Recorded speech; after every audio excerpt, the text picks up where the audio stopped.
thank God for His mercies He has showed upon us. நம் மீது ஆண்டவர் பாராட்டின இரக்கத்துக்காக நான் ஆண்டவருக்கு நன்றி செலுத்துகிறேன். Last 5 days we had children's meet for all our children.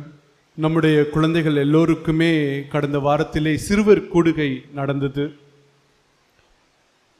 This year we plan to have the children's meet at Tambaram itself for our children.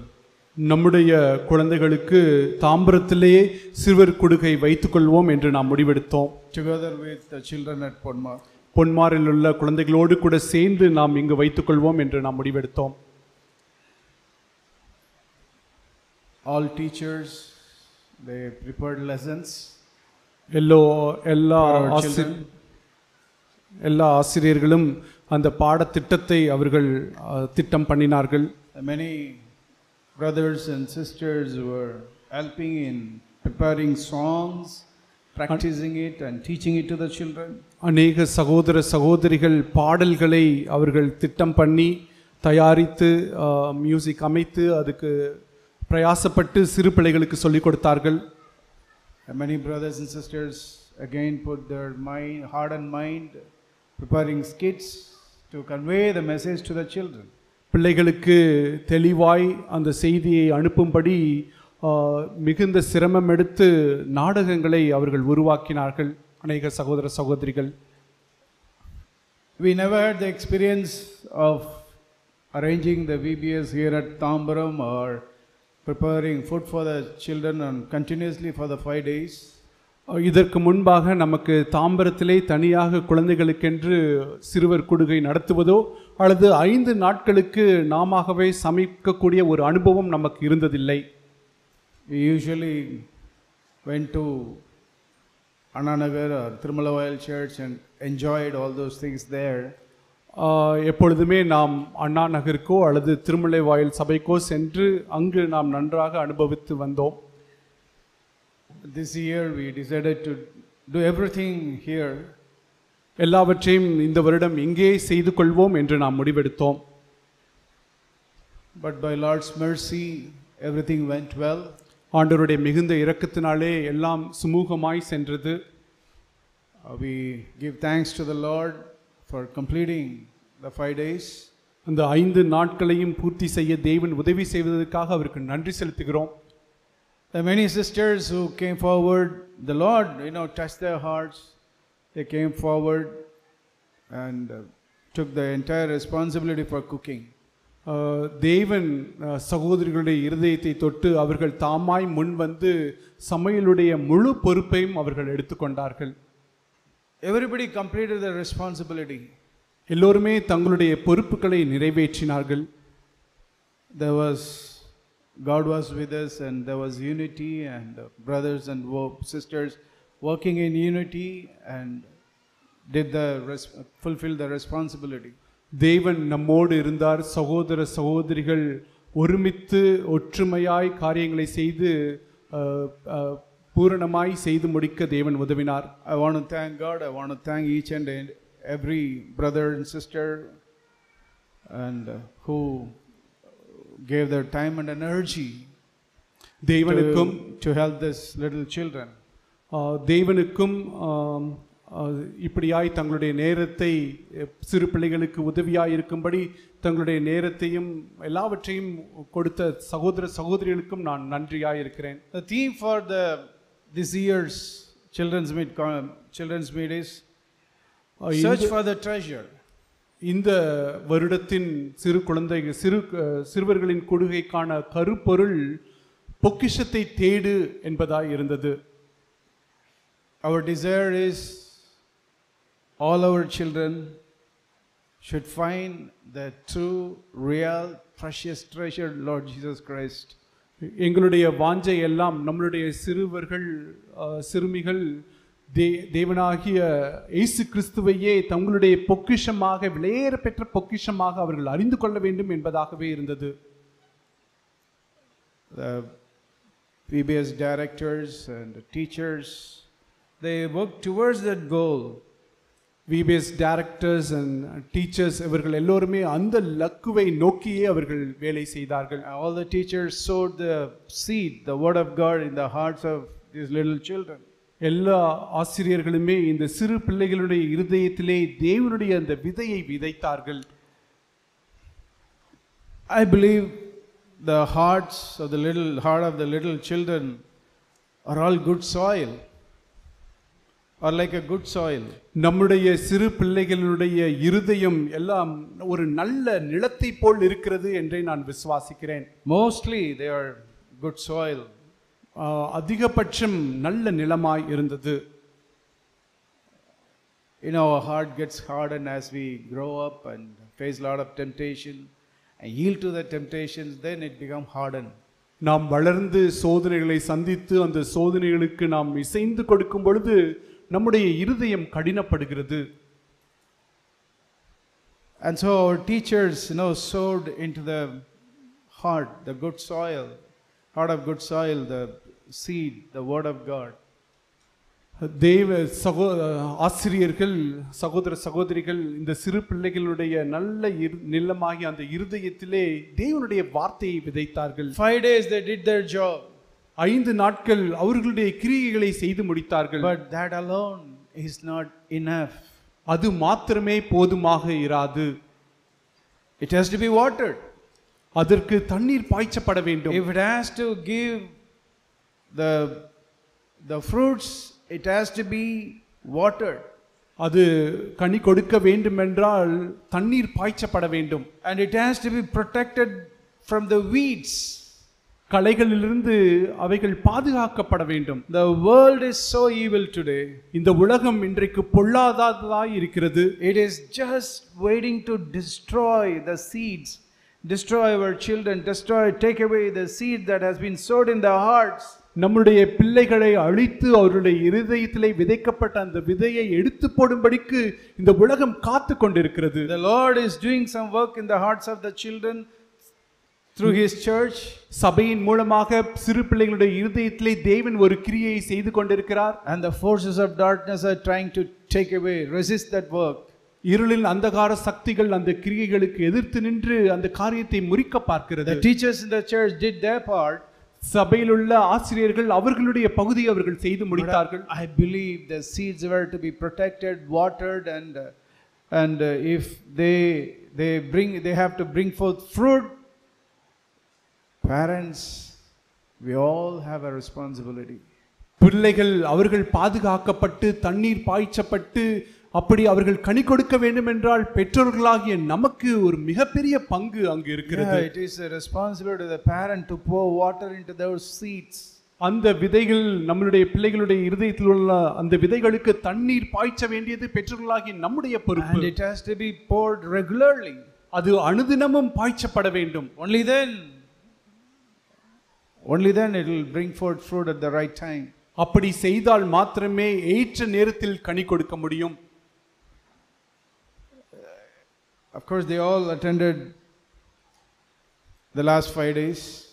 கடந்த 5 நாட்கள் அவர்கள் எல்லோருமே பங்கெடுத்தார்கள். Let us not, parents, let us not expect them to become a saints next week.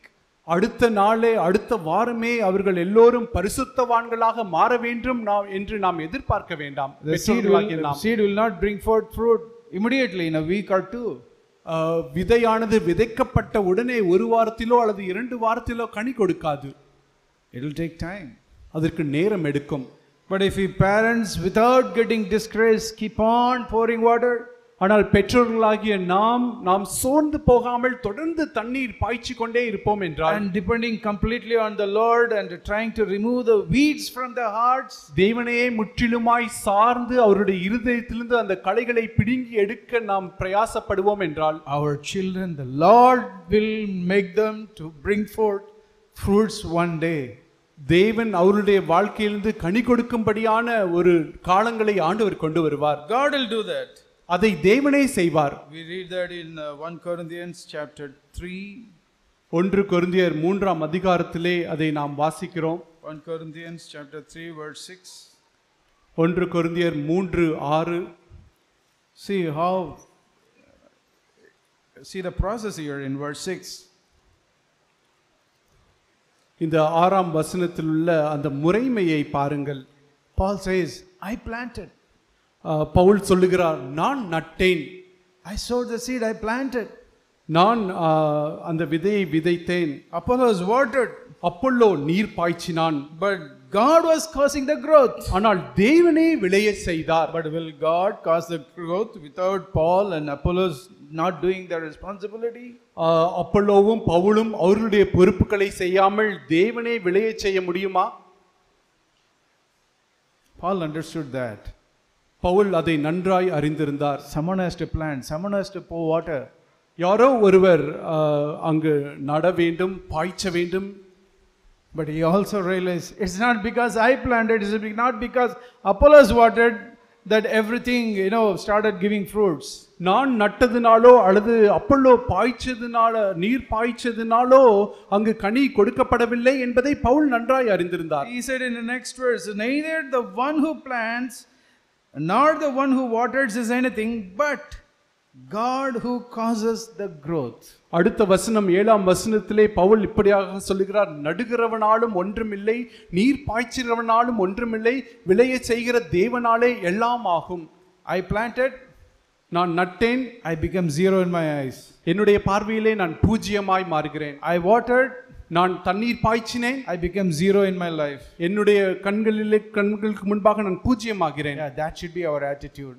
அதுவே நம்முடைய மனப்பான்மையாக இருக்க வேண்டும். The teachers who sowed the seed, ஆசிரியர்கள் அந்த விதையை விதைத்த அந்த ஆசிரியர்கள், let us be small, let us be zero in our eyes.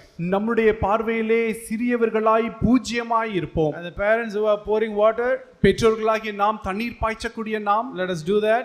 நாம் அதை செய்வோம். But let us be zero in our eyes. ஆனால் நம்முடைய பார்வையிலே நாம் பூஜ்யமாய் இருப்போம். We are not anything.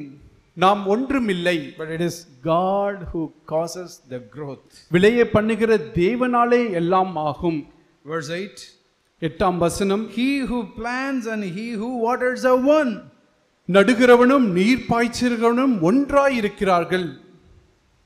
But each one will receive his own reward according to his own labor. அவனவன் தன் தன் வேலைக்கு தக்கதாய் கூலியை பெறுவான். Yes, we do our part.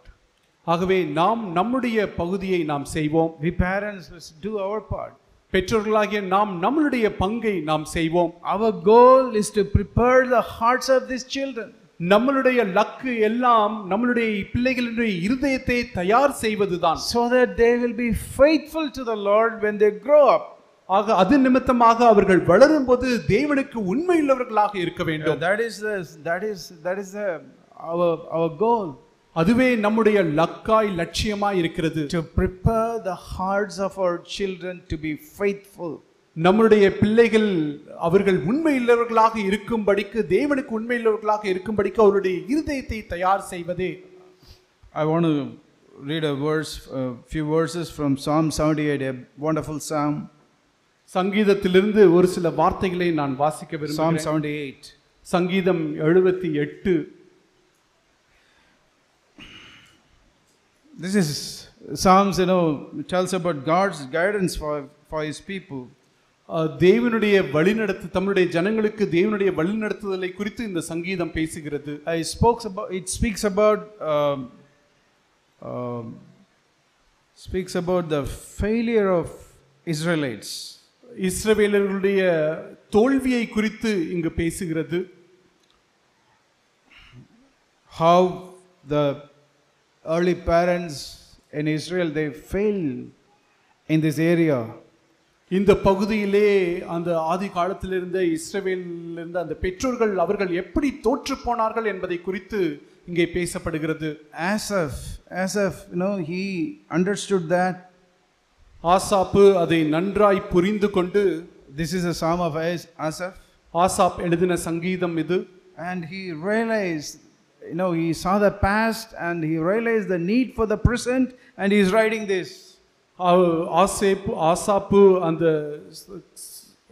சூழ்நிலைகளை எல்லாம் பார்த்து நன்றாய் அறிந்து அதை அவர் எழுதுகிறார். He says in verse 2 and 3.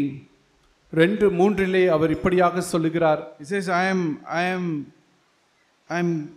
I am going to tell, I am going to write something, I am going to speak something. நான் ஒன்றை பேசப் போகிறேன். I am going to open my mouth in a parable. பூர்வ காலத்து என் வாயை ஓமைகளால் திறப்பேன். I want to say something from utter dark sayings of the old. பூர்வ காலத்து மறைபொருள்களை வெளிப்படுத்துவேன். And he says, whatever I heard, whatever I have known, whatever our fathers has told us, I want to tell now. அவைகளை நாங்கள் கேள்விப்பட்டு அறிந்தோம், எங்கள் பிதாக்கள் அவைகளை எங்களுக்கு தெரிவித்தார்கள். I am not going to keep all those things to myself. நான் கேட்டவைகளை எனக்குள்ளாகவே வைத்துக் கொள்ள போவதில்லை. We will not conceal these things from our children. நம்முடைய பிள்ளைகளிடத்திலிருந்து அவைகளை மறைத்து வைக்க போவதில்லை. I will teach them, the next generation I will teach them. அடுத்த தலைமுறைக்கு நான் போதிப்பேன். I will teach them the praises of God. தேவனுடைய துதிகளை அவர்களுக்கு நான் தெரிவிப்பேன். I will teach the children how good God is, how powerful He is.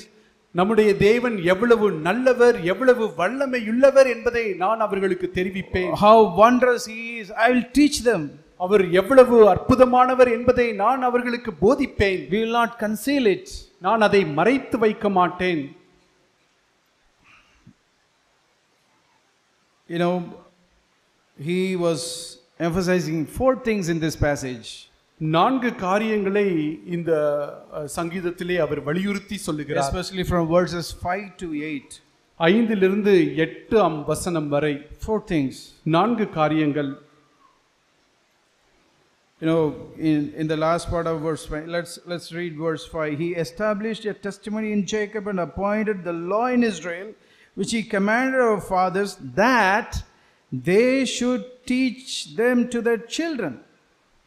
அவர் யாக்கோபிலே சாட்சியை ஏற்படுத்தி இஸ்ரவேலிலே வேதத்தை ஸ்தாபித்து அவைகளை தங்கள் பிள்ளைகளுக்கு அறிவிக்கும்படி தம்முடைய பிதாக்களுக்கு கட்டளையிட்டார். Yeah, God has given us scriptures. தேவன் நமக்கு வேதத்தை தந்திருக்கிறார். What those Israelites did not have, we do have. இஸ்ரவேலருக்கு இல்லாத அந்த காரியம் நமக்கு உண்டாயிருக்கிறது. We have a printed Bible.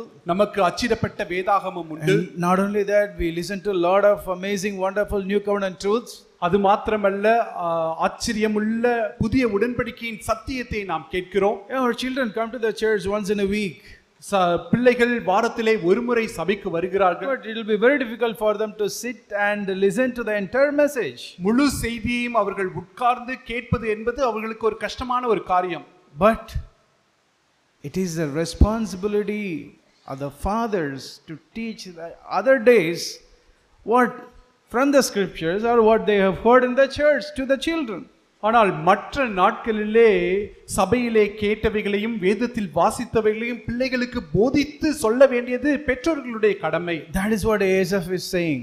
அதைத்தான் ஆசாப் இங்கு சொல்லுகிறார். That they should teach them to their children. தங்களுடைய பிள்ளைகளுக்கு அறிவிக்கப்பட வேண்டும் என்று அவர் சொல்லுகிறார். Yeah, if these children need to bear fruit when they grow up, அவர்கள் வளரும் பொழுது ஒவ்வொரு பிள்ளைகளுமே கனி கொடுக்க வேண்டும். If they have to bear fruit, அவர்கள் கனி கொடுக்க வேண்டும் என்றால், the first step we have to teach them. முதல் படி அவர்களுக்கு நாம் போதிக்க வேண்டும். Don't be satisfied. Okay, they learned something in the church, they learned something from the Sunday school. Responsibility is not completed yet. சபையிலே அவர்கள் ஏதோ ஒன்றை கற்றுக்கொண்டார்கள் அல்லது ஞாயிறு பள்ளியிலே ஒன்றை கற்றுக்கொண்டார்கள் என்பதிலே நாம் திருப்தியற்று இருப்போம் என்றால் நாம் அவர்களுக்கு உதவ முடியாது. We have to teach our children. நாம் நம்முடைய பிள்ளைகளுக்கு போதிக்க வேண்டும். They have to bear fruit. If they have to be faithful when they grow up to the Lord and to His church, we have to teach them. அவர்கள் வளர்ந்து தேவனுக்கும் சபைக்கும் உண்மையுள்ளவர்களாக இருக்க வேண்டும் என்றால் நாம் அவர்களுக்கு போதிக்க வேண்டும். Asaph says, we will not conceal them from our children.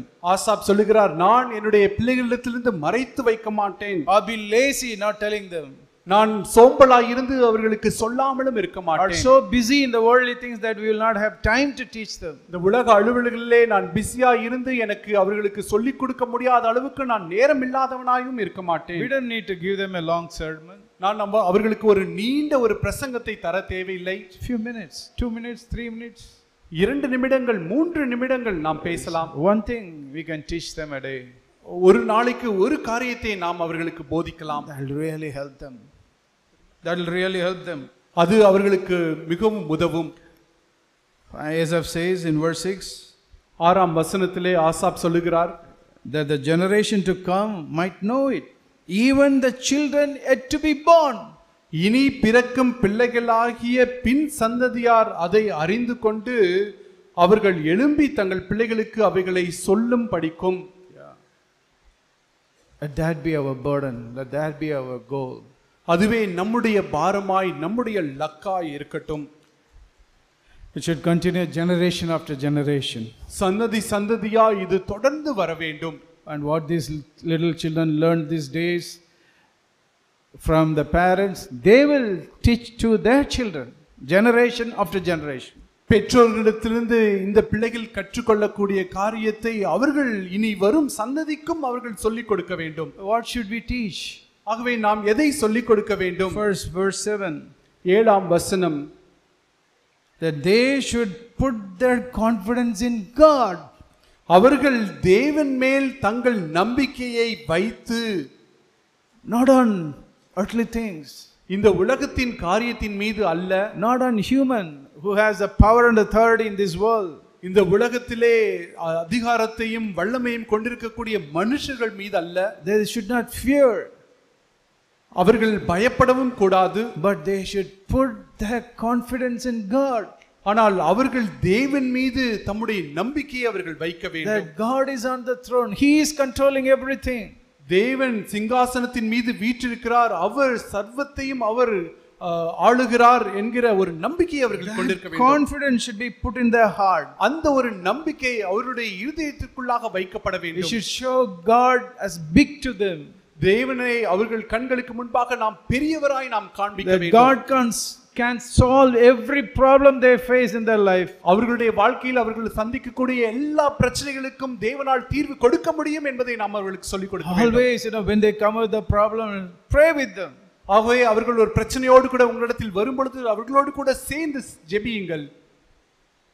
They will learn to put their confidence in God.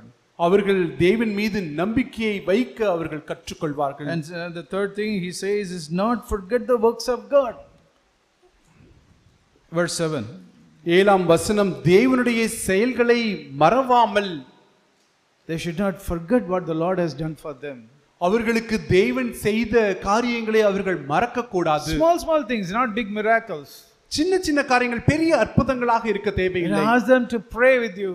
உங்களோடு கூட சேர்ந்து ஜெபிக்கும்படி சொல்லுங்கள். And when the Lord does something for them, அவர்களுக்கு when the Lord answered that prayer, அவர்களுடைய ஜெபங்களுக்கு தேவன் பதில் கொடுப்பார் என்றால் we can emphasize that. அதை நாம் வலியுறுத்தி நாம் சொல்லலாம். how God is faithful. தேவன் எவ்வளவு உண்மையுள்ளவராய் இருந்திருக்கிறார் என்று பார். How he answered your prayers. உன்னுடைய ஜெபத்திற்கு அவர் எப்படி பதில் கொடுத்தார். Don't forget that. அதை மறந்து விடாதே. God is faithful, don't forget that. தேவன் உண்மையுள்ளவர் என்பதை நீ மறந்து விடாதே. And we have to teach. That is what Asaph is saying. அதைத்தான் ஆசாப் இங்கு சொல்லுகிறார். And finally he says, keep his commandments. அவர் கற்பனைகளை கைக்கொள்ளும் படிக்கும் என்று அவர் கடைசியாக சொல்லுகிறார். To obedience. கீழ்ப்படிதல். We have to emphasize, we have to make them to obey. அவர்கள் கீழ்ப்படிதலை குறித்து அவர்களிடத்திலே நாம் வலியுறுத்தி சொல்ல வேண்டும். And we have to make them obey. அவர்கள் கீழ்ப்படியவும் நாம் செய்ய வேண்டும். They are children, they do not know. அவர்கள் சிறு குழந்தைகள், அவர்கள் அறியாதிருப்பார்கள். We have to teach them or discipline them to make them obey. அவர்கள் கீழ்ப்படிய வேண்டும் என்று சொல்லி அவர்கள் போதித்து அவர்களை நாம் சிட்சிக்கவும் வேண்டும். And he gives a warning also. அவர் அங்கு ஒரு எச்சரிப்பையும் கொடுக்கிறார். Verse 8. 8ஆம் வசனம் is telling about the Israelites. இஸ்ரவேலர்களை குறித்து அவர் அங்கே சொல்லுகிறார். And the next generation should not be like the fathers. அடுத்த சந்ததியார் தங்களுடைய பிதாக்கள் போல் அவர்கள் இருக்கக்கூடாது என்று அவர் சொல்லுகிறார். A stubborn and a rebellious generation. பிடிவாதமுள்ள எதிர்த்து நிற்கக்கூடிய ஒரு சந்ததி. A generation that did not prepare its heart. ஒரு அந்த சந்ததி தங்களுடைய இருதயங்களை தயார் செய்யாத ஒரு சந்ததி. Whose spirit was not faithful to God. அவர்களுடைய ஆவி தேவனுக்கு உண்மை இல்லாது இருந்த ஒரு ஆவி. Let us learn from these failures. இந்த தோல்வியிலிருந்து நாம் ஒன்றை கற்றுக்கொள்வோம். Do we parents, do we have a stubborn and rebellious heart against Lord? தேவனுக்கு விரோதமாக பிடிவாதமுள்ள ஒரு எதிர்த்து நிற்கக்கூடிய ஒரு இருதயத்தை பெற்றோர்களாகிய நாம் கொண்டிருக்கிறோமா? Are we first of all preparing our heart? முதலாவதாக நாமே நம்முடைய இருதயத்தை நாம் ஆயத்தப்படுத்திக் கொண்டிருக்கிறோமா? Asaph is saying that generation that did not prepare their heart. Asaph சொல்லுகிறார், அந்த சந்ததி தங்களுடைய இருதயத்தை அவர்கள் தயார் செய்யவில்லை. They were not faithful to God. தேவனுக்கு அவர்கள் உண்மையாய் இருக்கவில்லை. They went after the other gods. மற்ற தேவர்களுக்கு பின்பாக அவர்கள் சென்றார்கள். Yeah, the same thing can happen today. இன்றைக்கும் அதே காரியம் நடக்க முடியும். If we parents are not faithful, நாம் பெற்றோர்களாகிய நாம் தேவனுக்கு உண்மை இல்லாது if we இருந்தால், are not faithful in our spirit, நம்முடைய ஆவியிலே தேவனுக்கு நாம் உண்மை இல்லாமல் இருப்போம் என்றால், yeah, externally we can look faithful, நாம் வெளியரங்கமாக உண்மையுள்ளவர்களாக நாம் தோன்றலாம். but in our heart, in our spirit, if you are not faithful, ஆனால் நம்முடைய இருதயத்திலே நம்முடைய ஆவியிலே நாம் உண்மை இல்லாது இருப்போம் but in என்றால், our hearts, if you are stubborn and rebellious, நம்முடைய இருதயத்திலே நாம் பிடிவாதம் உள்ளவர்களாய் எதிர்த்து நிற்கக்கூடியவர்களாய் இருப்போம் என்றால், what is the effect of it? அதனுடைய விளைவு எப்படி இருக்கும்? Yeah, we read in verse 9. 9ஆம் வசனத்திலே நாம் வாசிக்கிறோம். 9 to 11 we read. 9 to 11 வரைக்கும் நாம் வாசிக்கிறோம். Yeah, our children may, excel in worldly things. உலக காரியத்திலே நம்முடைய பிள்ளைகள் ஜொலிக்க முடியும். No, we read the sons of Ephraim were archers equipped with bows. ஆயுதம் அணிந்த வில் வீரரான எப்பிராயிம் புத்திரர் யுத்த நாளிலே முதுகு காட்டினார்கள். Yet, the sons of Ephraim were archers. எப்பிராயிமினுடைய புத்திரர்கள் ஆயுதம் அணிந்த வில் வீரர்கள், equipped with bows. அவர்கள் வில் வீரர்களாக இருந்தார்கள். Yet they turned back in the day of the battle. They did not keep the covenant of God. ஆனாலும் யுத்த நாளிலே அவர்கள் முதுகு காட்டினார்கள். தேவனுடைய உடன்படிக்கையை கை கொள்ளாமலும் அவருடைய கட்டளைகளின்படி நடக்க சம்மதியாமலும் இருந்தார்கள். They refused to walk in His law. அவருடைய கட்டளையின்படி நடக்க சம்மதியாமல் இருந்தார்கள். They forgot His deeds. அவருடைய செயல்களை அவர்கள் மறந்தார்கள். Why this happened? ஏன் இது நடந்தது தெரியுமா? Because the fathers, Ephraim, the father, he was not faithful in his spirit. He was stubborn and rebellious against God. இது ஏன் நடந்தது என்றால், அந்த பிதாவாகிய எப்பிராயிம் அவன் தன்னுடைய இருதயத்திலே முரட்டாட்டம் உள்ளவனாய், தேவனை எதிர்த்து நிற்கக்கூடியவனாய் அவனுடைய இருதயத்திலும் ஆவியிலும் இருந்தபடினாலே இப்படி நடந்தது. That is why God has written these passages in the scriptures for our instructions. ஆகவேதான் தேவன் நம்மளுடைய புத்திமதிக்காக இந்த காரியத்தை வேதத்திலே அவர் எழுதி வைத்திருக்கிறார். To learn from the mistakes of these Israelites. இந்த இஸ்ரவேலர்களுடைய தப்பிதங்களிலிருந்து நாம் ஒன்றை கற்றுக்கொள்ளும்படி. Maybe you have not done it in the past. நாம் கடந்த நாட்களிலே எப்படி செய்யாமல் இருந்திருக்கலாம். Okay, let's repent and forget about the past. நாம் மனம் திரும்பி கடந்தவைகளை நாம் மறந்து விடலாம். Let's have a new beginning today. இன்றைக்கும் நாம் ஒரு புதிய துவக்கத்தை கொண்டிருக்கலாம். We can seek the Lord today.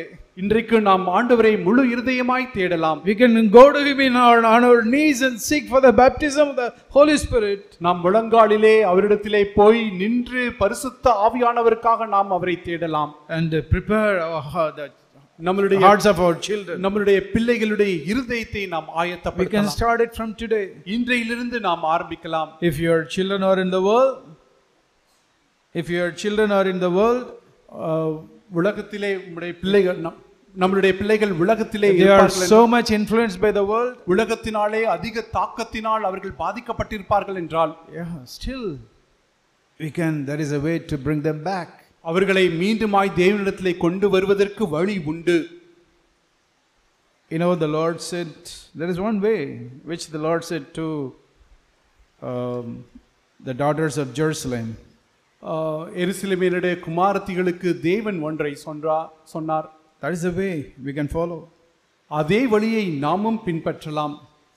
If you have not done that earlier, நாம் இதற்கு முன்பாக நாம் அதை செய்யவில்லை என்றால், if we have not prepared the hearts of the children earlier, நம்முடைய பிள்ளைகளுடைய இருதயத்தை நாம் ஏற்கனவே தயார் செய்யவில்லை, ஆயத்தப்படுத்தவில்லை என்றால், if because of that if they are influenced by the world, அது நிமித்தமாக உலகத்தினால் அவர்கள் ஈர்க்கப்படுகிறார்கள், பாதிக்கப்படுகிறார்கள் என்றால், let us repent, நாம் மனம் திரும்புவோம் and do what the Lord is asking us to do. ஆண்டவர் நாம் எதை செய்ய வேண்டும் என்று எதிர்பார்க்கிறாரோ விரும்புகிறாரோ அதை நாம் செய்வோம். Luke chapter 23, லூக்கா 23ஆம் அதிகாரம் verse 28. 28ஆம் வசனம். Jesus, turning to them, said, "Daughters of Jerusalem, stop weeping for me, but weep for yourself and for your children." எருசலேமின் குமாரத்திகளே, நீங்கள் எனக்காக அழாமல் உங்களுக்காகவும் உங்கள் பிள்ளைகளுக்காகவும் அழுங்கள். Weep for your children. Weep for your children. உங்கள் பிள்ளைகளுக்காக அழுங்கள். Because the days are coming when they will say, "Blessed are the barren and the wombs that never bore and the breasts that never nursed." இதோ மலடிகள் பாக்கியவதிகள் என்றும் பிள்ளை பெறாத கற்பங்கள் பால் கொடாத முளைகள் பாக்கியமுள்ளவைகள் என்றும் சொல்லப்படும் நாட்கள் வரும். The world is becoming evil, more evil and more evil. இந்த உலகம் பொல்லாததாய் மிகவும் அதிக பொல்லாததாய் மாறிக்கொண்டிருக்கிறது. And we have to only seek the Lord in prayer, weeping for our children. நாம் ஜெபத்திலே ஆண்டவரை தேடி நம்மளுடைய பிள்ளைகளுக்காக நாம் அழ வேண்டும். That's what the Lord says. அதைத்தான் ஆண்டவர் சொல்லுகிறார். Weep for yourself and for your children. உங்களுக்காகவும் உங்கள் பிள்ளைகளுக்காகவும் அழுங்கள். Not only for the mothers. Not only for the mothers. பெற்றோர்களுக்கு தாய்மார்களுக்கு மாத்திரமல்ல, but to the fathers also. பிதாக்களுக்கும் கூட, தகப்பன்மார்களுக்கும் கூட the same thing. அதே காரியம்தான். When we do that, நாம் அதை செய்யும் பொழுது, that's a wonderful promise the Lord gives us. தேவன் ஒரு ஆச்சரியமான அற்புதமான ஒரு வாக்குத்தத்தத்தை அவர் தருகிறார். We read in Jeremiah chapter 31. எரேமியா 31ஆம் அதிகாரம்.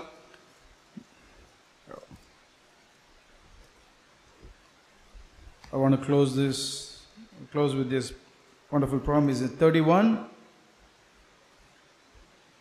verse 17. 31ஆம் அதிகாரம் எரேமியா 31:17ஆம் வசனத்தில் உள்ள இந்த வாக்குத்தத்தத்தை சொல்லி முடிக்க விரும்புகிறேன். This is the promise for all of us parents. பெற்றோர்களாகிய நமக்கு இது ஒரு வாக்குத்தத்தம். There is hope for your future, declares the Lord. உன் முடிவை பற்றி உனக்கு நம்பிக்கை உண்டு. And your children will return to their own territory. உன் பிள்ளைகள் தங்கள் தேசத்துக்கு திரும்பி வருவார்கள். There is hope for your future. உங்களுடைய முடிவை பற்றி உனக்கு நம்பிக்கை உண்டு. Your children will return to their own territory. உன் பிள்ளைகள் தங்கள் தேசத்துக்கு திரும்பி வருவார்கள். This is not for everyone, of course.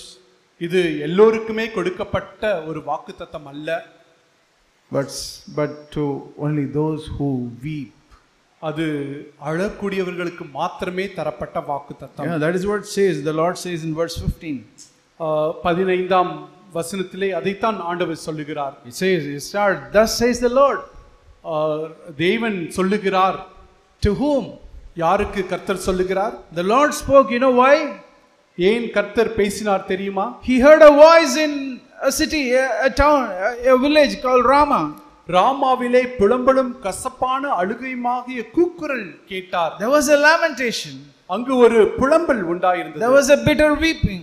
அங்கு ஒரு அழுகான கசப்பான அழுகை உண்டாயிருந்தது. Because there a mother was weeping for her children. அங்கு ஒரு தாய் தன்னுடைய பிள்ளைகளுக்காக அழுது கொண்டிருந்தாள். She refused to be comforted. அவள் for her children. தன்னுடைய பிள்ளைகளுக்காக ஆறுதல் அடையாது இருக்கிறாள். Because they are no more. ஏனென்றால் அவர்கள் இல்லாமல் இருந்தார்கள். Because they are no more following the Lord. அவர்கள் தம்முடைய கர்த்தரை அவர்கள் பின்பற்றவில்லை. Because they are no more obedient. அவர்கள் இதற்கு மேலாக கீழ்ப்படியாது இருந்தார்கள். They are wayward children. அவர்கள் வழி தப்பி திரிகிற பிள்ளைகளாய் இருந்தார்கள். The mother could not be comforted by anything. எந்த ஒரு காரியத்து நிமித்தமும் அவர்கள் ஆறுதல் அடையாது இருந்த ஒரு Maybe that the children were earning good salary. ஒருவேளை அந்த அவர்களுடைய பிள்ளைகள் நன்றாய் சம்பாதித்துக் கொண்டிருக்கலாம். Maybe the children are studying well. ஒருவேளை பிள்ளைகள் நன்றாய் படித்துக் கொண்டிருக்கலாம். They are scoring high scores. நல்ல மதிப்பெண்கள் பெற்றுக் They கொண்டிருக்கலாம். are getting admission in good college. நல்ல கல்லூரியிலே அவர்களுக்கு அனுமதி They கிடைத்திருக்கலாம். got admission in a medical college. நல்ல மருத்துவ கல்லூரியிலே அனுமதி But கிடைத்திருக்கலாம். she was not comforted by that. ஆனால் அது நிமித்தமாக அவர்கள் ஆறுதல் Oh, அடையவில்லை. my children are not following the Lord. என்னுடைய பிள்ளைகள் கர்த்தரை பின்பற்றவில்லை. She was weeping and lamenting. அதற்காக அவர்கள் அழுது புலம்பிக் கொண்டிருந்தார்கள். The Lord heard that. அதை தேவன் கேட்டார். And then the Lord said in verse 16, பின்பு 16ஆம் வசனத்திலே தேவன் சொல்லுகிறார், restrain your voice from weeping. நீ அழாதபடிக்கு உன் சத்தத்தை அடக்கு. And restrain your eyes from tears. நீ கண்ணீர் விடாதபடிக்கு உன் கண்களை காத்துக்கொள். Your work will be rewarded. உன் கிரியைக்கு பலன் உண்டு என்று கர்த்தர் சொல்லுகிறார். Declares the Lord. The Lord says your work will be rewarded. கர்த்தர் சொல்லுகிறார், உன் கிரியைக்கு பலன் உண்டு என்று கர்த்தர் சொல்லுகிறார். And they will return from the land of the enemy. அவர்கள் சத்துருவின் தேசத்திலிருந்து திரும்பி வருவார்கள். Today they may be in the land of the enemy. இன்றைக்கு அவர்கள் சத்துருக்களிடத்திலே இருக்கலாம். But the Lord will answer those weeping, the tears, and He will bring the children back from the enemy's land. ஆனால் உங்களுடைய அழுகைக்கும் கண்ணீருக்கும் தேவன் பதில் கொடுத்து சத்துருக்களின் தேசத்திலிருந்து உங்களுடைய பிள்ளைகளை அவர் திரும்ப கொண்டு வருவார். Your children will return to their own territory. தங்களுடைய சொந்த தேசத்துக்கு திரும்பி வருவார்கள். Then, because the Lord will do a work in the hearts of the children. ஏனென்றால் தேவன் பிள்ளைகளுடைய இருதயத்திலே ஒரு கிரியையை செய்வார். He will speak to them. He will convict them. அவர்களை பேசி அவர்களுக்கு கண்டித்து உணர்த்துவார். We parents, we try to convict them. நாம் பெற்றோர்களாகிய நாம் அவர்களுக்கு கண்டித்து உணர்த்த They முயற்சிக்கிறோம். are unmoved. ஆனால் அவர்கள் அசைக்கப்படாமல் இருக்கிறார்கள். But the Lord will, when we weep for them, the Lord will do that. ஆனால் நாம் அவர்களுக்காக அழும் பொழுது தேவன் அந்த காரியத்தை செய்வார். And it says in verse 18, 18ஆம் வசனத்திலே அவர் சொல்லுகிறார், the Lord is saying, ஆண்டவர் சொல்லுகிறார், Ephraim, Ephraim, the disobedient children, அந்த கீழ்ப்படியாத பிள்ளைகள், that I saw him grieving. அவன் துக்கப்படுவதை நான் பார்த்தேன். I have surely heard Ephraim grieving. நான் எப்பிராயீம் துக்கப்படுவதை நான் நிச்சயமாய் கேட்டேன். I heard him saying to me, Lord, you have chastised me. நீர் என்னை தண்டித்தீர் என்று அவன் சொல்லுவதை நான் கேட்டேன். I was like an untrained calf.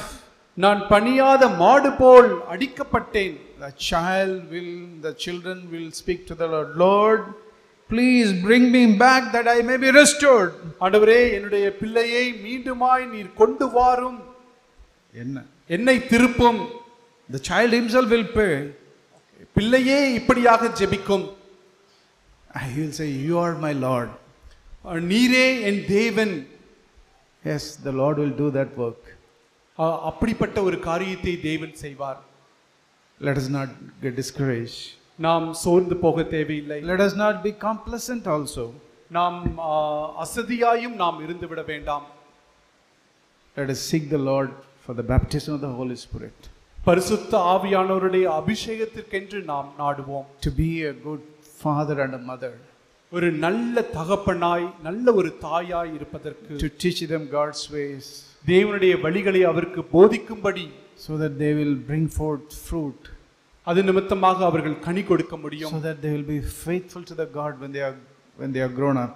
அவர்கள் வளர்ந்த பின்பு அவர்கள் தேவனுக்கு உண்மையுள்ளவர்களாக இருக்கும்படிக்கு நாம் அப்படி தேவனை நாடுவோம். So that our sons and daughters sitting here today as small, they will rise up and build the church for His glory. இன்று சிறுவர்களாகிய சிறுமியாக உட்கார்ந்திருக்கக்கூடிய நம்முடைய பிள்ளைகள் அவர்கள் வளர்ந்து எழுந்து தேவனுடைய மகிமைக்கென்று தேவனுடைய சபையை கட்டக்கூடியவர்களாக அவர்கள் வளர்வார்கள். May the Lord help us. தேவன் நமக்கு உதவி செய்வாராக. Again, I want to thank all those teachers, volunteers, and everyone who helped in this VBS. மீண்டுமாக இந்த VBS நாட்களிலே மிகுந்த உதவியாய் இருந்த ஆசிரியர்கள், வாலண்டியர்ஸ் ஒவ்வொருவருக்கும் நான் நன்றி செலுத்த May விரும்புகிறேன். the Lord help us to be united and build the church. நாம் ஒற்றுமையாய் தேவனுடைய சபையை கட்ட தேவன் நமக்கு உதவுவாராக. Amen. ஆமென்.